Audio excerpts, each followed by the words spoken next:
Bonjour, on continue un petit peu notre série, notre petite promenade là dans le corps dans sa simplicité. Hein, vous avez compris, une série de vidéos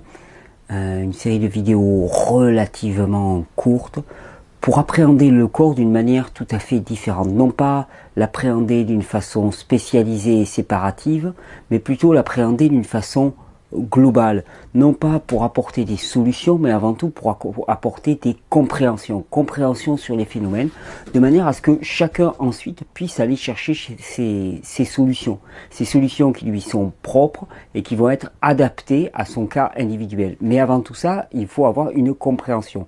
Et je vous le dis souvent, on a une tendance, une prépondérance à l'excellence intellectuelle qui vise à séparer chaque processus, chaque phénomène, à créer des tas de maladies en fonction de tas de symptômes.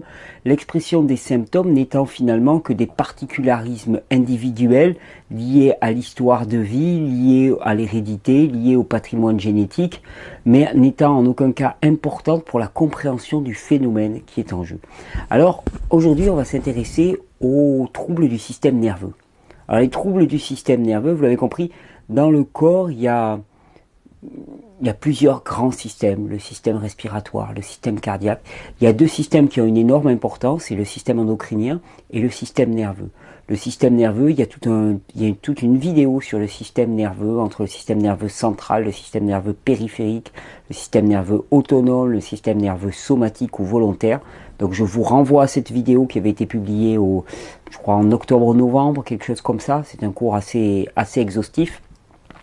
Mais quand on parle de pathologie du système nerveux, eh bien, on parle de deux catégories globalement de pathologies.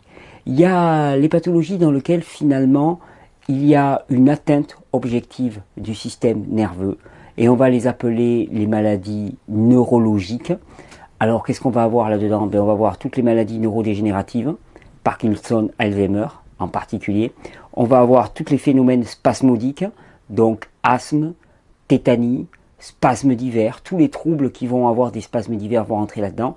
Épilepsie, on va en parler largement de l'épilepsie aussi. Et donc là, on a tout le pool finalement des maladies dites neurologiques. Et à côté de ça, il y a les maladies dans lesquelles il y a un dysfonctionnement objectif du système nerveux, mais dans lequel il n'y a aucune atteinte particulière reconnaissable. Et on appelle ça les maladies psychiatrique. Alors aujourd'hui, on ne va pas s'y intéresser, on reviendra sur le trouble psychiatrique tel qu'il est connoté actuellement. On va y revenir dans une vidéo pareil, le corps dans sa simplicité. On va poursuivre, on va continuer avec le trouble psychiatrique, bien qu'on en ait déjà légèrement parlé.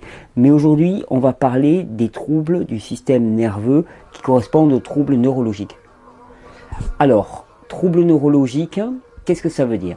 Ça veut dire obligatoirement plusieurs choses à la fois. Alors, il y a ce qui est neurodégénératif. Donc, dans le neurodégénératif, qu'est-ce que c'est? Eh bien, c'est simplement qu'il y a une dégénérescence parce qu'il y a une atteinte directe du système nerveux. Parkinson, Alzheimer, destruction ou altération des neurones dans la partie cérébrale, sclérose en plaques, sclérose latérale amyotropique, c'est une atteinte dans laquelle finalement la gaine de myéline, donc la gaine qui protège le nerf dans le cas du système nerveux somatique, du système nerveux volontaire, est attaquée. Alors dans tous ces cas, à quoi est-ce qu'il faut qu'on pense immédiatement?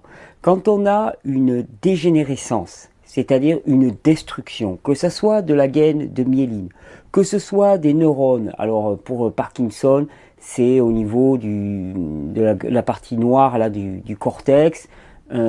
Pour Alzheimer, c'est plutôt, on appelle ça un diabète de type 3, c'est faux, c'est plutôt une anémie globale cérébrale. À quoi est-ce qu'on va penser automatiquement quand il y a de la neurodégénérescence? On va penser à attaque acide. C'est aussi simple que ça, on ne parle que d'attaque acide, que d'acidose, que d'agression par les produits acides, corrosifs, inflammatoires qui se trouvent dans l'organisme, qui se trouvent pourquoi? Parce qu'il y a alimentation et mode de vie délétère globalement, et qui fait que la charge acide est supérieure à la capacité éliminative du corps. Alors on va me dire, mais qu'est-ce qu'on fait dans ces situations-là? Parce que tu mets Parkinson, tu mets Alzheimer, tu mets la sclérose en plaques dans le même sac. Mais qu'est-ce qu'on fait? On y répond, on y répond en apportant l'exact antidote à cette acidose directement. Alors quand c'est Alzheimer et Parkinson, étant donné que ça touche la partie cérébrale, il va y avoir tout un travail de décongestion de la partie cérébrale. Et vous savez que quand on parle de décongestion de la partie cérébrale, on pense avant tout libération de tout le tube digestif, circulation au niveau de tout le tube digestif, avec les processus que vous connaissez, psyllium, balai intestinal, irrigation, lavement, enfin la totale pour nettoyer ce lieu-là, ces intestins qui drainent littéralement le cerveau. Et ensuite, il va y avoir alcalinisation massive, c'est-à-dire apport massif de minéraux de manière à neutraliser cette acidité. Ça, c'est les fruits, les légumes, le repos, le soleil. Les fruits, les légumes, le repos, le soleil, les jus étant un accélérateur de guérison uniquement. Mais il n'y a pas de raccourci. Il n'y a absolument pas de raccourci. Alors, est-ce qu'on peut voir des améliorations dans les cas de sclérose en plaques? Oui. Je connais plusieurs personnes qui, depuis plusieurs dizaines d'années, vivent sans symptômes. Donc, moi, j'appelle ça guéri, alors qu'elles avaient une sclérose en plaques extrêmement avancée. Pourquoi? Parce qu'il y a eu reconstruction de la gaine de myéline. Comment est-ce que la gaine de myéline se reconstruit? Toute seule, naturellement, à partir du moment où on cesse les attaques acides et on lui donne les bons matériaux pour se reconstruire. Les bons matériaux pour se reconstruire,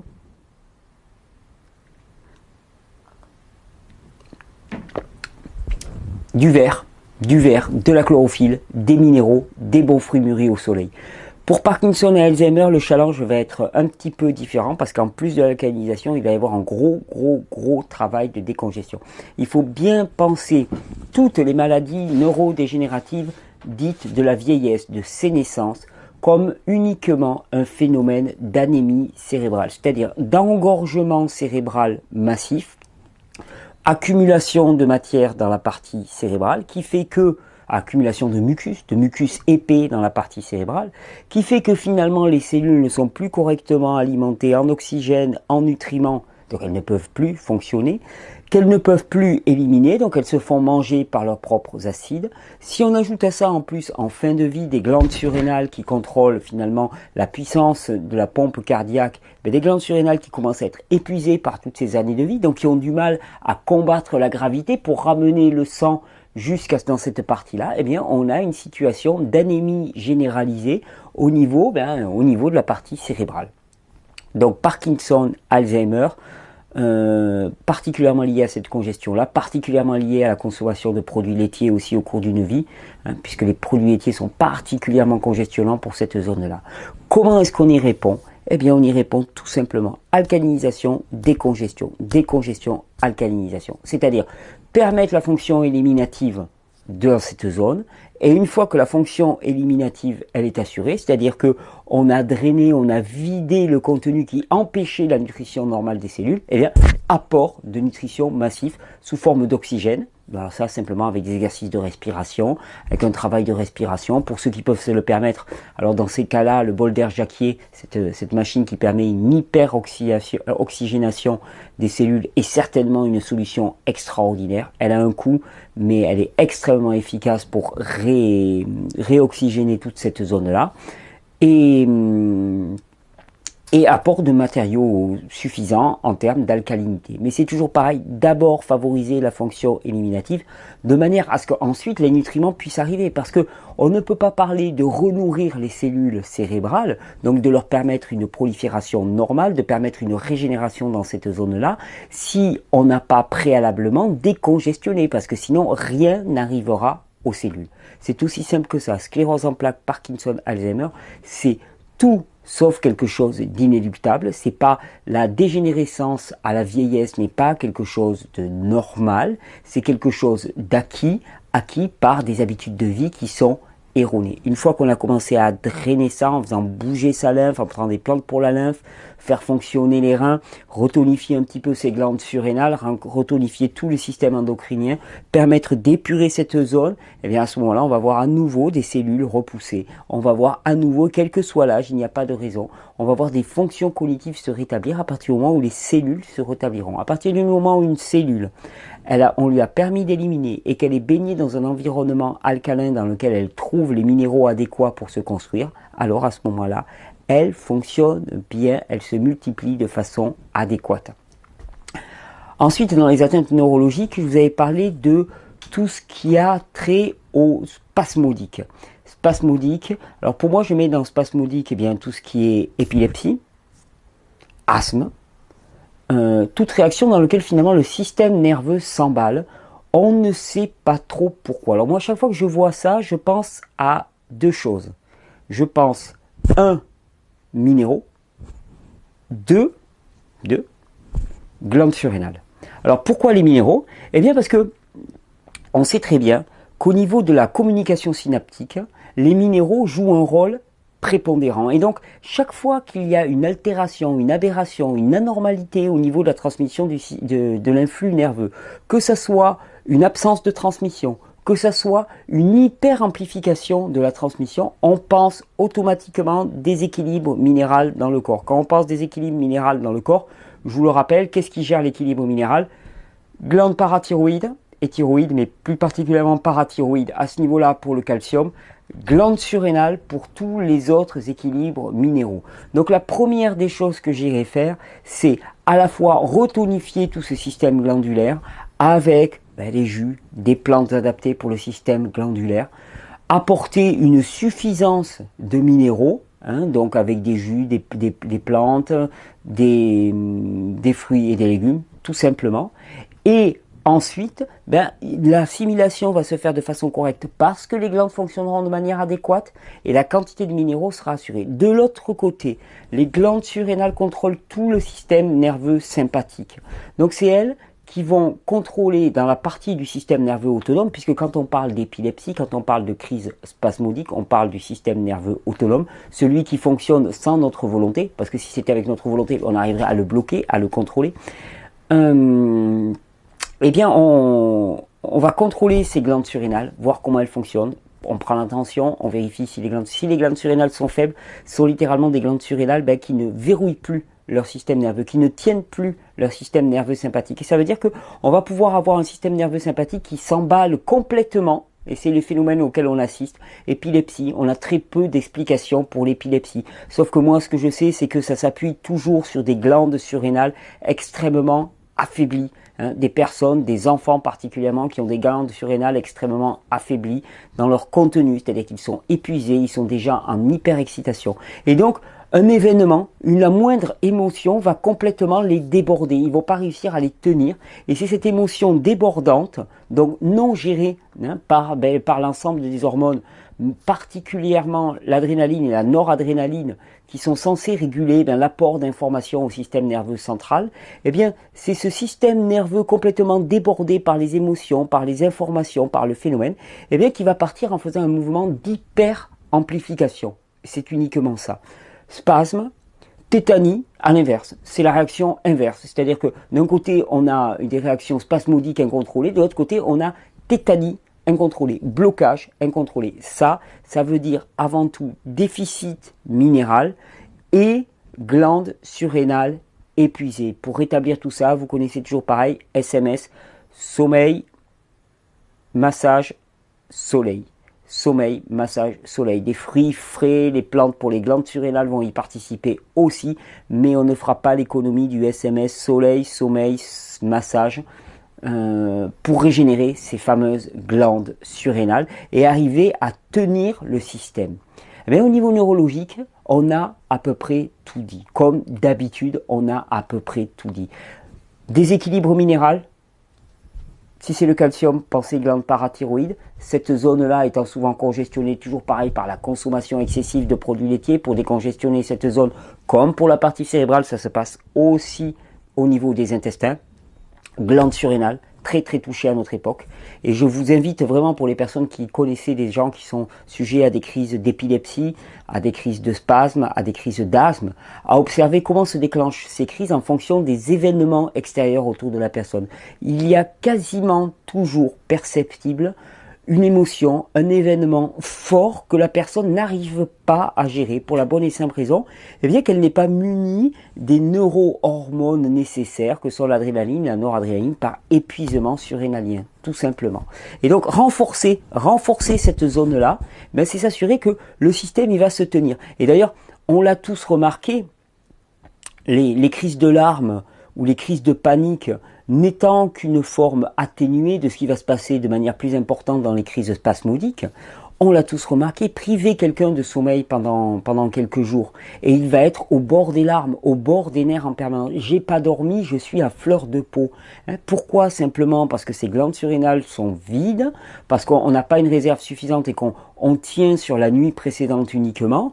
Nos glandes surrénales sont vides, et finalement on n'arrive pas à appréhender la quantité d'informations, la quantité de sollicitations qui nous arrivent, et d'un seul coup, c'est le grand affolement, c'est l'absolu affolement. C'est là qu'il faut renforcer. Ces deux petites glandes qui coiffent les reins. Alors en sachant que quand on a une faiblesse surrénalienne, dans les cas de l'épilepsie, crise spasmodique et ainsi de suite, il faut bien comprendre que ces deux petites glandes, non seulement elles sécrètent l'adrénaline et la noradrénaline, mais elles gèrent aussi tout le fonctionnement rénal. Donc ça veut dire que la fonction épurative va être limitée. Ce sont des gens qui vont avoir tendance à la congestion beaucoup plus rapidement. Le péristaltisme intestinal et la fonction éliminative globale, puisque c'est tout le système nerveux autonome qui est touché, vont être touchés. Et donc à ce moment-là, eh bien c'est tout l'ensemble du corps qui va être plutôt plus congestionné que la normale. Dans tous ces cas, dans les cas neurologiques, il y a un mélange de plantes aussi qui fait merveille parce qu'il contient deux plantes extrêmement actives dans la régénération du système nerveux central, et pour moi elles sont incontournables ces deux plantes. C'est le Gotukola, la Centella asiatica, et le Ginkgo biloba, qui sont des proliférants, des régénérateurs au niveau neuronal exceptionnels.